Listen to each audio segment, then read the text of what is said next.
할렐루야, 아멘. 감사합니다. 어, 무슨 말부터 꺼내야 될지 참 우리 성도님들 앞에 서니까 제 마음에 어, 감동 그리고 애틋함, 그런 마음이 먼저 드네요. 교회에 오니까 우리 성도님들이 수정이를 어떻게 불러야 되지 이렇게 고민하시는 것 같아요. 그래서 그냥 아들이라고 생각하시면 됩니다. 제가 진교교회 양분을 먹고 토양에서 여러분의 기도 그리고 여러분의 또 관심 덕분에 컸고, 그리고 이렇게 또 밖에 나가서 사역하고, 이렇게 밖에 나가서 이렇게 자라나서 밖에 나가서 사역하는 분들이 모두가 동일한 마음일 것 같아요. 교회에서 키워주셔서, 그리고 교회에서 자라서 교회를 위해서 일한다, 그런 마음으로 일하니 항상 또 기도해 주시고, 저도 교회를 위해서 간절히 기도하는 그런 모습 가지기를 원합니다. 우리 공목사님 찾아올 때마다 저는 항상 중학교 3학년 그런 마음이에요. 예. 그래서 너무 좋고, 또 교회에서 뵐 수 있어서 너무 좋고요. 그리고 장로님들 여전히 교회 지키고 계시고, 우리 집사님들 교회 지키고 계셔서 든든하고 그리고 감사한 마음이 있습니다. 한번 기도하고 말씀 전하겠습니다. 살아계신 하나님 아버지, 이 시간을 복되게 해주셔서 감사합니다. 하나님 살아계셔서 우리를 지금까지 인도하시고 붙들어 주심을 저희들이 믿고 나아갑니다.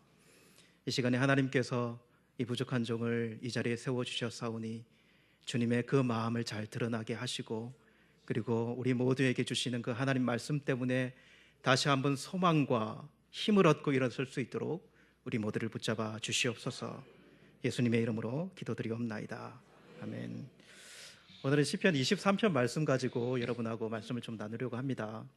이 시편 23편 특별히 마지막 절 한 절만 제가 읽고 여러분과 말씀을 나누려고 하는데요. 이 말씀을 통해서 다윗의 인생이 다윗의 노년에 어떤 마음으로 그가 그 자리에 서 있는지 그 마음을 한번 느꼈으면 좋겠다라는 마음이 있습니다. 여러분들은 나는 왜 그리스도인이 되었는가? 나는 어떻게 그리스도인이 되었는가? 명확하게 여러분들은 고백할 수 있습니까? 나는 왜 예수를 믿고 있고, 나는 왜 그리스도인이 되었는가? 존 스토트라고 하는 목사님이 쓴 책 중에 나는 왜 그리스도인이 되었는가라고 하는 그 책에 예화가 하나 나와요. 그분이 목사님 아들이고, 지금은 소천하셨지만 목사님 아들이고, 그리고 일평생에 교회에서 자라지 않았겠습니까? 어릴 때에는 목사님 아들이어서 당연히 교회에서, 저처럼 당연히 교회에서 자라는 것처럼 자랐지만, 가면 갈수록 하나님이 누구신지를 분명히 알아야 됐고, 내가 왜 그리스도인이 되어야 하는가, 내가 왜 그리스도인인가 분명한 그 마음을 가져야 했던 거죠. 그러면서 나중에 하나님을 만나고 그의 인생을 살아가면서 그가 책에 기록하기를 이렇게 기억했더라고요. 내가 그리스도인이 된 것은 천국의 사냥개 때문이다, 이렇게 기록하더라고요. 천국의 사냥개는 비유인데, 사냥꾼이 이렇게 뭔가를 이제 동물을 잡으러 가면 총것을 마치면 제일 먼저 뛰어가는 동물이 사냥개 아닙니까? 근데 그 사냥개는 피를 흘리며 도망가는 그 동물을 끝까지 가서 그것을 물어오거든요. 그는 이런 고백이죠. 내가 그리스도인이 어릴 때부터 예수를 믿는 목사의 아들로 자라났지만, 내가 살아가면서 도망가려 하고, 내가 살아가면서 빗나가려 할 때 하나님은 하나님의 사냥개를 보내셔서 끝까지 나를 추적하시고 나를 붙잡아 주셔서 나를 그 자리에 끌어오시고 나를 붙잡아 주심 때문에 내가 그리스도인이 지금까지 되었다. 예수님께서 우리를 놓지 않으시고, 여러분, 우리가 예수님을 자꾸 놓는 것이 아니라 예수님이 끝까지 우리를 놓지 않고 우리를 붙잡아 주셔서 이리 도망가고 이리 치우치고 이리 빗나가지만 끝까지 우리를 물어 놓아주지 않는 하나님의 은혜 때문에 우리가 그리스도인이 되었다. 이 말씀이 너무 공감이 되더라고요. 한 인생을 살다 보면은 다사다난하고 많은 일들이 있고 많은 어려움들이 있고, 그런 인생을 저희들이 살아가지 않습니까? 그러나 그때 우리가 꼭 기억해야 될 것은, 우리가 하나님을 놓치는 순간에도 하나님이 우리를 놓지 않으신다, 하나님이 우리를 붙잡아 주신다 라고 하는 이 믿음 가지는 저와 여러분 되기를 원합니다. 시편 23편 말미에 다윗이 그 고백을 하고 있어요. 다윗이. 예. 다윗은 이렇게 시편 23편 전체를 보면 이렇게 고백하거든요. 여호와는 나의 목자시니 내가 부족함이 없습니다. 그가 나를 푸른 초장에 누이시고 쉴 만한 물가로 인도하십니다. 또한 사망의 음침한 골짜기를 다닐지라도, 그리고 원수의 목전에서, 그러니까 이 상황이요 다 고른 상황이 아니에요. 그러니까 푸른 초장 쉴 만한 물가는 아주 하나님께서 좋은 길로 인도해 주시는 상황이라면, 사망의 음침한 골짜기는 생명의 위협을 받는 것이에요. 특별히 양으로 비유되는 자신을 고백할 때 사망의 음침한 골짜기는 야수가 나와서 물어가는 그런 곳이 될 수 있는, 그곳을 그가 지나왔다는 거죠. 그리고 원수의 목전이면 원수의 눈앞에서 원수에게 살해당할 수 있는 그곳에서도 하나님이 나를 지켜주셨다. 이게 인생이라는 거죠. 우리가 인생이 모두 좋은 일들만 일어나는가? 여러분, 그런 고백할 수 있는 사람이 어디 있습니까? 우리부터가 좌충우돌을 하는데요. 근데 하나님이 그때에 지팡이로 우리를 붙들어 주시고 막대기로 우리를 방어해 주시고, 그리고 원수의 목전에서 상을 차려주셔서 우리를 위로해 주시고, 그리고 기름을 부으셔서 우리에게 힘을 주시는 그 하나님, 그 하나님의 은혜가 다윗에게 뿐만 아니라 우리에게 인생에도 있다는 거죠. 여러분, 한 생의 오랜 삶 가운데 이러한 요소가 분명히 있고, 그리고 그 안에는 실망과 좌절과 때로는 자포자기하고 싶은 마음, 감정들이 우리 가운데 있을 수 있지만, 하나님의 이러한 인도 방식이 한 인간을 제대로 만들어 가고자 하는 하나님의 계획 안에 있다는 사실을 저희들이 결코 잊어서는 안 될 것입니다. 여러분들은 대나무 숲에 한번 가보신 적이 있습니까? 그냥 뭐 몇 골이 없는 대나무 숲 말고요, 아주 대나무가 크게 자라 있는 대나무, 몇 센치 되는 직경, 뭐 몇 미리 되는 직경부터 몇 20cm 넘는 직경을 가지고 있는 큰 대나무 숲에 가면 우리는 위압감을 느껴요. 왜냐하면 바람이 불면 그 소리가 엄청 나거든요. 바람이 심하게 불어도 그곳에 있는, 하늘 높이 서 있는 대나무는 한 가지 큰 특징이 있으면 꺾이지 않는다라는 거예요. 바람이 휘청거리긴 해도 꺾이지 않는다. 그리고 대나무가 하늘 높은 줄 모르고 곧게 서 있지 않습니까? 근데 자세히 대나무를 들여다보면, 멀리서는 알지 못하지만 자세히 가서 대나무를 보면 마디 없는 대나무가 없지 않습니까? 마디 없는 대나무, 마디가 다 있거든요. 그러니까 대나무의 마디는 어떤 의미냐면, 이 마디는 대나무가 위로 성장을 잠시 멈추고 기다린 결과 생기는 것이 마디예요. 그래서 이 마디가 없으면 대나무가 쉽게 부러질 수도 있지만, 이 마디 때문에 더 높게 자라고 더 곧게 자라고 더 강하게 자라는 나무가 되어지는 거죠. 그렇기 때문에 바람이 불어도 흔들리지 않고 그 자리에 서 있게 되는 거죠. 다윗을 대나무에 비교한다면 우리는 다윗이 아주 직경이 크고 하늘 높이 서 있는 대나무 같다라고 이야기할 수 있을 것입니다. 그런데 멀리서 우리는 다윗을 그렇게 바라볼 수 있지만, 사실 다윗 가까이 가보면 우리보다 훨씬 많은 마디들을 가지고 있을 수 있어요. 그러니까 하나님이 다윗을 인도한 흔적이요, 우리는 이스라엘 성군으로 다윗이 저렇게 서서 하나님께서 큰 사람으로 썼구나, 이렇게 쉽게 이야기할 수 있는 사람이 아니었다는 거죠. 그도 한 인생이었고, 그도 한 마리의 양이었고, 그도 우리와 같은 하나님의 한 자녀였다는 거죠. 그 마디가 하나님의 쓰시기에 합당한 왕으로 세우셔서 하나님이 사용하셨게 된 것이죠. 그렇게 인생을 살아온 이 다윗이 오늘 이 시편 마지막 부분에 나의 평생의 선하심과 인자하심이 정녕 나를 따르리니 내가 여호와의 집에 영원토록 살리로다. 평생을 두고 고백하는, 나의 평생, 이제 하나님의 나라에 갈 날을 얼마 남지 않은 다윗이 그의 인생 말미에서 나의 평생을 두고 고백하는 고백이 이거예요. 다른 화려한 고백이 아니라 이 고백뿐이라는 거죠. 이 고백을 이렇게 원문으로 다시 한번 읽어보면요, 이게 아크토브 바 헤세드 이르데프니 콜 예메 에핫이라고 하는 단어인데요, 다시 이걸 번역을 해보면 이렇게 번역이 돼요. 내가 사는 모든 날에 반드시 선과 인자가 나를 추적할 것입니다. 이렇게 번역할 수 있어요. 예. 그러니까 이 문맥에서 이 시편 23편의 문맥에서 이 부분을 한 번 더 의미를 줘보면요, 저는 지금까지 하나님께서 저의 목자로서 어떻게 양을 인도하시는지, 그리고 저를 어떻게 인도하시는지를 고백했습니다. 이러한 사실을 통해서 제가 결론적으로 이렇게 말하고 싶습니다. 앞으로 제가 얼마나 인생을 살지 모르지만 나의 남은 인생, 나의 모든 인생에 하나님의 선과 하나님의 은혜로운 사랑이 반드시 나를 추적할 것입니다. 이러한 고백이에요. 여러분, 이 다윗의 고백, 여러분들 제일 먼저 어디에 눈이 가십니까?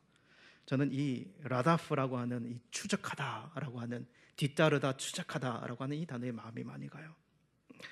그리고 그 사실을 오늘 이 시편에 강조하기 위해서 반드시, 정령이, 이런 단어를 붙이거든요. 그러니까 이것이 얼마나 강조되어 있는 이 단어인지 모릅니다. 추적하다라는 말은 별 좋은 말이 아니에요, 그죠? 예. 앞에 도둑놈이 가면 경찰이 따라가는 느낌이잖아요. 근데 여기서 이야기하는 추적하다, 뒤따라다는 말은 그런 말이 아니라, 여러분들도 손주 다 보시고, 자녀들 다 봤겠지만, 애 나가지고 이제 돌 되기 전에 일어나가지고 그런 말 할 때 부모가 그냥 놔두지 않지 않습니까? 가다가 이게 콕 찍으면 어떻게 이렇게 안 되잖아요, 그죠? 콕 찍으면 안 되니까 애를 일어나서 그가 그런 말 하는 것을 놔두고 보지만, 그러나 그 뒤에서 넘어질까봐 이렇게 받치고 있는, 그를 뒤따르고 있는 애뿐만이 아니죠. 여러분들이 자식들 키울 때, 저도 애가 셋이거든요. 이게 애 키울 때 끝까지 그 마음이 변치 않더라고요. 같이 있지는 않지만, 같이 애 학교 가지고 그러지는 않지만, 그러나 그 뒤에서 그를 따라서 그가 하는 것을 봐주고, 여러분 결혼시킬 때까지 그런 마음 있잖아요, 그죠? 이게 이런 추적, 사랑이 있고 관심이 있고 놓칠 수 없는 그러한 추적하심, 이런 추적. 여러분, 하나님의 자녀들은 이런 추적을 느껴야 합니다. 신자가 하나님을 부름받은 자녀가 되었다라는 것, 그리고 하나님의 간섭하심이 날마다 내 뒤에 있다라는 것, 하나님이 나를 다루시고 그 다루심 가운데 나를 붙드시고 계시다라는 이 믿음, 여러분, 이 믿음이 우리에게 항상 있는 믿음. 좌충우돌할 때에도, 우리가 넘어지고 쓰러질 때에도 항상 든든하게 내 뒤에 계시는, 나를 추적하시는 하나님, 그 믿음이 우리 가운데 있었으면 좋겠습니다. 시편 121편 말씀에 보면 기자는, 여호와께서 너를 실족치 아니하게 하시며 너를 지키시는 자가 졸지도 아니하시리로다. 이스라엘을 지키시는 이는 졸지도 아니하시고 주무시도 아니하시리로다. 졸지도 아니하시고 주무시지도 아니하시고, 이 표현은 우리가 가장 잘 알아듣도록 하나님이 우리에게 표현해 주신 거예요. 그만큼 하나님이 눈동자와 같이 우리를 지키신다라는 사실이죠. 그러한 믿음과 신뢰가 우리의 인생 가운데 있기를 간절히 원합니다. 그러면 하나님께 이렇게 추적하신다고 하는데, 이런 추적하심 가운데 그 요소를 이 다윗은 딱 두 가지를 이야기해요. 마지막 결론 부분에서 어떤 추적이냐라고 이야기할 때 터브 헤세드라고 하는 이 두 단어예요. 먼저는 하나님의 이 터브, 이게 터브가 선이라고 이렇게 표현을 할 수 있거든요. 그러니까 하나님의 선이 나를 쫓을 것이다. 성경에 보면 여러분, 이 선이다라고 하는 단어가 언제 쓰이냐면요, 하나님이 이 세상을 창조하신 다음에 하나님이 창조하셨으니까 보시기에 좋았더라, 보시기에 힘이 좋았더라 라고 할 때, 보시기에 터브했더라, 하나님 보시기에 선했더라. 그러니까 선이라고 하는 단어는 하나님이 의도하고 하나님이 만들려고 했던 의도대로 딱 되어지면 그것이 선이에요. 그냥 살아가다 착하게 살고 그냥 성격이 좋고 아이고 선하다, 이것은 우리가 말하는 선이고, 하나님은 그런 속에서 하나님이 만드신 목적대로 그가 잘 커가거나 그가 잘 걸어갈 때 하나님은 선하다, 이렇게 표현해 주는 거죠. 다윗은 그러한 고백을 하고 있는 거죠. 자신이 많은 경험을 통해서, 자신이 의로워서, 자신이 잘나서, 그리고 범죄하지 않고 살아갈 수 있어서 이러한 고백을 할 수 있는 것이 아니라 하나님이 나를 추적하심 때문에 나는 그 하나님의 선하신 방향으로 가게 될 것이다. 하나님이 그렇게 나를 만들어 줄 것이다 라고 하는 이 고백을 하고 있습니다. 자신 안에 일어나는 죄악된 본성, 이기심, 속이고 숨기고 그리고 잘못된 욕구들, 음란하고 욕심 많고 교만하고 그런 것을 거스릴 수 있는 사람, 자기 힘으로 거스릴 수 있는 사람이 있습니까?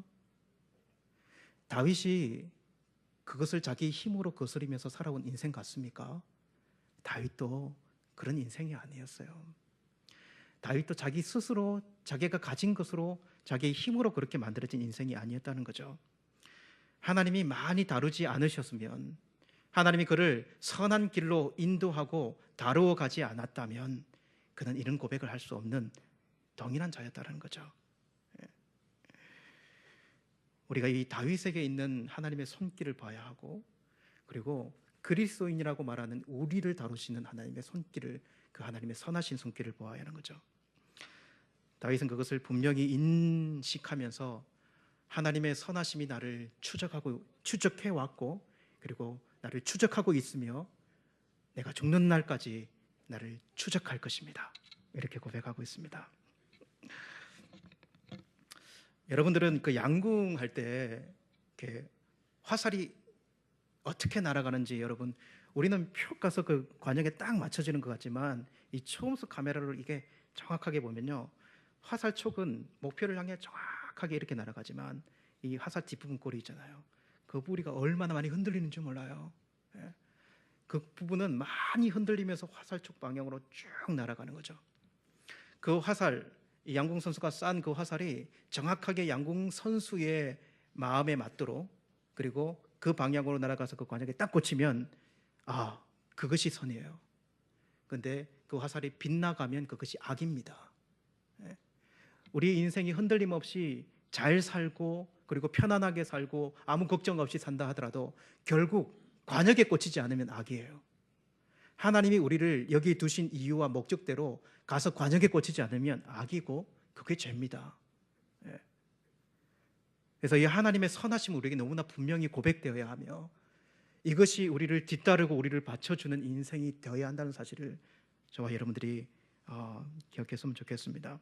제가 몇 달 동안 제가 저희 교회에서 출애굽기 설교를 하고 왔거든요. 출애굽기 설교를 하면서 성도들과 이런 의문을 품고 말씀을 나눴어요. 왜 광야인가? 라는 거예요. 왜 광야인가?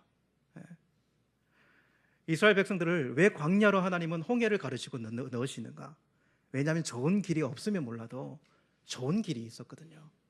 당시에 국제도로를 따라가면 며칠 안 돼서 약속의 땅으로 올라간 좋은 길이 있는데 왜 홍해를 갈라서 광야길, 홍해 광야길로 인도하시는 가, 이것이 의문이었어요.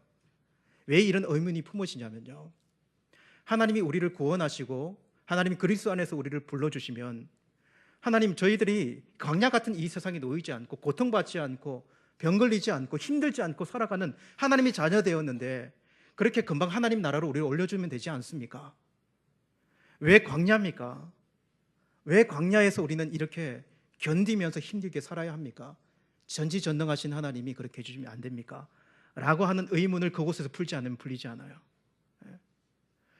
이 광야길을 가서 거기서 물이 없어서 썬물을 단물을 만들어야 하고 기도해야 되잖아요. 르비디가도 물이 없어서 원망하고, 그때 하나님이 모세를 통해 이스라엘 백성들이 전쟁을 거기서 경험할 줄 누가 알았겠습니까? 하나님이 인도해 주는데 아말렉이라는 군사, 전쟁이 일어날 줄 누가 알았겠습니까? 전쟁도 일어나요. 도대체 왜 우리를 하나님이 이 어려운 광야, 우리는 택함 받은 백성이고 홍해까지 갈라서 우리를 인도해 주시는데 왜 이런 어려움이 일어나는가? 하나님의 선하심이라고 하는 이 고백이요, 광야에서 고백되지 않으면 못 삽니다. 못 살아요. 이스라엘 백성들이 시내산에서 올라가서, 이 시내산에서 하나님이 언약하시고 하나님의 나의 백성이라는 그 믿음을 통해 광야길을 되돌아보면서 하나님의 뜻이 있구나, 하나님의 계획이 있으시고 이런 곳에서 하나님이 우리를 인도하는 방식을 통해 하나님이 영광을 받으시는 목적이 있구나 라는 것을 깨닫지 않으면 못 살아요. 우리가 이 인생 가운데 인생을 살면서 선하신 하나님, 우리를 붙드시고 우리를 인도하시는 하나님, 선하게 자충으로 하지만 우리 연약하여 쓰러지지만 믿음의 방향으로 우리를 인도해 주시는 하나님이 고백될 때 우리는 설 수 있어요. 어려움이 닥쳐와도 이겨낼 수 있고 넘어갈 수 있고요. 이런 하나님의 선하심이 고백되는 저와 여러분의 인생이 되었으면 좋겠어요. 여러분, 앞으로 사는 날 동안에도 좋은 일도 있고 아픈 일도 있고 힘겨운 일도 많이 있을 것입니다. 그러나 그런 것이 우리에게 큰 문제로 다가오기보다는 선하신 하나님을 향한 내가 신뢰가 있는가, 하나님이 나를 붙드시고 계심을 믿고 있는가, 훨씬 이것을 많이 확인하는 저와 여러분이 되었으면 좋겠어요. 그것이 확인되어지면 우리 앞에 있는 인생은 선한 인생뿐이에요. 하나님이 인도하실 선한 길뿐이라는 거죠. 그런 고백이 있기를 원합니다. 두 번째로는 하나님의 헤세드라고 하는, 하나님의 이 헤세드가 나를 추적하신다라고 하는 고백이에요. 이 헤세드는 무엇이냐면 헬라어로 이걸 바꾸면 이걸 아가페라고 바꿀 수 있습니다. 그러니까 이것을 은혜로운, 하나님의 은혜로운 사랑의 호의, 이렇게 어려운 말로 바꾸는데 이거 쉽게 한번 설명을 드릴게요. 이 헤세드라는 말은 5살짜리 여동생이 초등학교 오빠에게 물었어요. 오빠, 사랑이 뭐야? 그랬더니 이 초등학교 오빠가 사랑은 네가 내 가방 속에 있는 초콜릿을 네가 매일 훔쳐먹는 걸 내가 알면서도 내가 매일 그곳에 초콜릿을 넣어두는 것이란다. 조건 없는 사랑요. 계산이 있지 않고 조건 없이 줄 수 있는 사랑, 이것이 헤세드의 은혜입니다. 다윗은 하나님께서 자신을 사랑하심에 대한 많은 경험을 가지고 있는 사람이었습니다. 그가 하나님 앞에 선택될 때부터 그는 하나님의 은혜를 누린 사람이에요. 한번 보세요. 당시에 왕으로 선별될 때에는 당시의 왕의 조건은 제일 먼저는 전쟁이에요. 전쟁을 이끌어야 하고 전쟁을 할 수 있는 용맹함과 그리고 체격을 가지고 있어야 돼요. 저는 당시에 태어나면 반드시 왕은 안 됐을 거예요. 체격을 가지고 있어야 됐어요. 그러니 사실 이새의 아들 중에요, 제일 왕에 적합한 사람은 첫째부터예요. 첫째부터 엘리야부터예요. 그러니까는 왕의 기준을 가지고 신체 검사를 해서 왕을 뽑는다면요, 다윗은 될 수가 없는 사람이에요.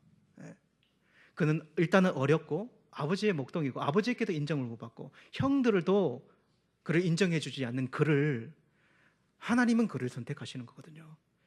하나님이 그렇게 조건을 보지 않고 그를 선택해 주는 것이 조건 없는 사랑이에요. 이게 헤세드의 은혜입니다. 이게 하나님의 큰 은혜였다는 거죠. 그리고 여러분, 다윗이 어떻게 특출나게 의롭고 특출나게 범죄하지 않아서 그가 왕으로 있었습니까? 그렇지 않아요. 다윗은 범죄할 때 하나님은 여전히 다윗을 보고 있었습니다. 만약 하나님의 은혜롭고 자비로운 그 헤세드가 그 순간에 그에게 있지 않았다면요, 하나님은 가차없이 그를 버릴 수 있었어요. 여러분, 그렇게 다른 자기 부하의 아내를 범하고 그리고 그를 죽이고, 그게 어떻게 작은 범죄입니까? 하나님이 행한 대로 갚는 방식으로 다윗에게 그렇게 했다면 다윗은 10번이라도 죽어 없어져야 했을 것이에요. 그리고 다윗 이후에 일어나는 다윗 가문조차도 북이스라엘 왕조처럼 다른 신하가 일어나서 그 반란을 일으켜 다윗의 목을 베어는 그런 일들이 일어나야 됐었어요. 그렇지 않습니다. 하나님은 그의 죄에 대한 책임도 물으시고요, 책임을 물으시면 그의 죄를 덮기 위한 것이에요. 책임도 물으시고 참으시고 그를 은혜로 감싸 주셔서 결국 그를 통해 다시 왕의 자리에서 그 일을 감당하게 하시는 하나님의 이 조건 없는 하나님의 사랑이 다윗에게 있는 거죠. 그러니까 다윗은 백발이 되어서 나이가 많은 상태에서 뒤를 돌아보니 하나님의 헤세드의 은혜뿐인 거예요. 아, 내가 잘하고 내가 그때 이렇게 하고, 내가 그렇게 그때 내가 이러한 방식으로 지혜롭게 발휘해서 내가 이 자리에 서 있는 것이 아니라 하나님의 헤세드, 하나님의 그 은혜가 나를 추적해봤구나, 지금까지 나에게 미쳤구나 라고 하는 그 은혜의 고백을 다윗이 지금 가지고 있는 거죠. 여러분, 이스라엘 백성들을 한번 보면 이스라엘 백성들은 하나님이 택한 백성으로 택하여서 남기고 그를 통해서 일할 조건이 거의 없습니다.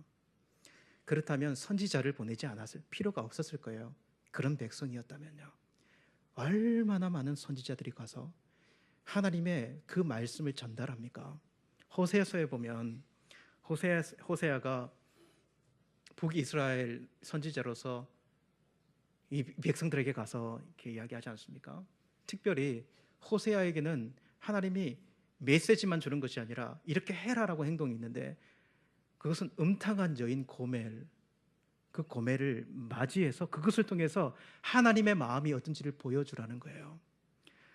음탕한 여인 이 고멜을 맞이해가지고 그렇게 결혼해서 데려가지고 조금 살려고 하면 금방 옛 그 기질을 못 버려서 금방 도망가서 다른 남자 만나고 있고, 그래서 하나님 또 잡아오래요. 그러면 이 고멜 또 잡아와요. 그러면 또 데려와요. 근데 금방 임신을 해요. 이게 누구입니까? 호세아의 애가 아니에요. 가서 애기 가져오고, 그럼 거기 나요. 그러면 하나님이 이름을 지어줘요. 야, 그 아이 이름을 이렇게 지어라. 이즈라엘이라 지어라. 그건 뭐냐면요, 내가 다 흩어버리겠다. 내가 다 흩어버리겠다. 그리고 두 번째로 또 도망가서 또 오면 또 그 아이 놓으면 또 이름 지어라. 롤루하마라고 지어라. 긍휼이 없다 지어라. 그리고 또 가서 애 셋 낳는데 또 가서 나와서 애 놓으면 야, 로암미라고 지어라. 이제 내 백성이 아니다. 그렇게 이름 지어라고 해요. 그러나 하나님이 결국 그 하나님의 은혜가 이스라엘 백성들을 어떻게 미치냐면요, 그렇게 하나님께서 그렇게 이름 지어라 하지만 하나님이 그 호세아에게 이렇게 이야기합니다. 내가 롤루하마를 루하마라고 하겠다. 내가 이 백성에게 긍휼을 베풀 것이다. 내가 로암미를 암미라 하겠다. 내가 내 백성이 아니라 이야기하지만 너희들은 내 백성이다. 너희는 내 백성이라 하겠다. 여러분, 이것이 헤세드의 은혜예요. 우리가 잘해서 그런 게 아니에요. 우리가 잘 살아서 그런 것이 아니라 하나님이 우리를 택하여 부르시고 그리스도 안에서 우리를 택하여 부르신 그때부터 지금까지요, 하나님 우리를 이 은혜로 추적하셨다는 사실들을 고백하는 저와 여러분들이 되어야 하는 거죠. 바울은 디모데에게 이렇게 말합니다. 디모데후서 1장 9절 말씀에 보면 하나님이 우리를 구원하사 거룩하신 소명으로 부르심은 우리의 행위대로 하심이 아니요 오직 자기의 뜻과 영원 전부터 그리스도 예수 안에서 우리에게 주신 은혜대로 하심이라. 그리스도 예수 안에서 부르신 은혜대로 하심이라. 여러분, 하나님은 우리에게 이런 은혜를 끝까지 베풀어 주실 분이라는 사실을 여러분이 신뢰했으면 좋겠어요. 저와 여러분들이 범죄할 때마다 하나님이 적결 심판을 했다면 살아있을 사람이 아무도 없습니다. 우리가 음탕한 고멜처럼 하나님보다 다른 것을 더 사랑하고 다른 것을 마음에 품고 다른 것을 섬긴 일들이 몇 번인가 돌아보면요, 다윗같이 하나님이 헤세드의 은혜를 우리에게 베풀어 주지 않았다면요, 우리는 여기에 남아있지 않고 하나님을 떠나 우리 마음대로 사는 죄의 본성대로 갔을 것입니다. 여기 앉아있는 것이 얼마나 하나님의 큰 은혜인가, 큰 하나님의 은혜인가 고백하는 저와 여러분들이 되었으면 좋겠습니다. 여러분, 다윗은 여호와는 나의 목자시니 이렇게 고백해요. 사편이 여호와는 나의 목자시니 하니까, 목자하니까 우리가 인상을 가질 때 야, 푸른 초장에서 지팡이 들고 그렇게 양떼를 이끄는 목자 생각이 나시죠? 다윗은요, 목자가 돼봤기 때문에, 그가 목자가 돼봤기 때문에 여호와는 나의 목자시니 하는 이 목자는요, 자기가 어떤 목자이었다라는 인상을 가지고 고백하고 있어요. 다윗은 한량하게 사기나 받아가면서 양을 치는 목자가 아니었습니다. 사무엘상 17장에 보면 그가 골리앗 싸우기 전에 사울 앞에서 그가 이야기하는 것이, 저를 저에게 좀 보내주십시오. 저렇게 주된 하나님을 욕하는 저 골리앗과 싸우게 해주십시오. 제가 주의 종이 아비 양을 지킬 때에 사자나 곰이 와서 양떼에서 새끼를 움키면 내가 그를 치고 그 입에서 그 양을 찾았나이다. 이렇게 이야기해요. 이게 뭐냐면요, 하나님이 어떤 하나님이냐라고 고백할 때, 하나님은 한량하게 우리를 내버려 두시는 하나님이 아니라 우리가 우리를 삼키려 하는 사단의 이빨 속에서 그의 생명을 다하여 우리를 끄집어내시는 목자이신 하나님을 고백하신다고요. 그 하나님이 우리의 하나님이고, 그 하나님이 우리를 놓지 않으시고 추적하시고, 그 하나님의 선하심과 인자심이 우리를 추적하는 인생이라는 것을 저와 여러분이 고백했으면 좋겠습니다. 제가 이스라엘에서 공부를 마치고 저는 우즈베키스탄에 있습니다. 우즈베키스탄에서 교회를 섬기고 있는데요. 여러분, 쉬운 것이 없습니다. 살아가는 것이 쉬운 것이 없어요. 다 자기의 본성을 꺾어야 하고, 그리고 사람과의 관계 속에 살아가야 되기 때문에 어렵고 힘겨움이 다 있습니다. 그때마다 우리가 신앙 있는 사람으로서, 그리스도인으로서 힘을 잃지 않고 저력 있게 나아갈 수 있는 비결은 하나님을 신뢰하는 것이에요. 그 하나님을 신뢰하고 나아갈 때 그 힘이 생겨지는 거예요. 그게 이슬람 국가여서 신앙의 자유가 그렇게 많지 않습니다. 저도 거기 나가라면 나가야 돼요. 그냥 저도 비자가 종교 비자로 있지 않고 어떤 사업하는 사람처럼 그렇게 거주하면서 그 교회를 맡고 있는데, 나가라면 나가야 돼요. 많은 선교 사람들이 두려움에 떨고 있고, 언제 쫓겨날지 모르는, 자식 다 데리고 왔는데 언제 쫓겨날지 모르는 위협 가운데 있지만, 그러나 하나님을 신뢰하고 하나님의 보내심을 신뢰하고 하나님이 또 다른 곳으로 보내시면 그곳에 가서 그 일을 하면 되지라고 하는 그 마음, 하나님의 은혜와 하나님의 선하심, 인도하심을 신뢰하는 그 마음은 용기를 만들어내요. 힘을 만들어내고요, 삶을 살 가치를 만들어냅니다. 저와 여러분의 인생이, 앞으로 남은 인생이 그런 인생이 되었으면 좋겠고, 그래서 하나님의 정말 선하심 그리고 은혜로우심을 고백하는 그러한 인생이 되었으면 좋겠습니다. 기도하겠습니다.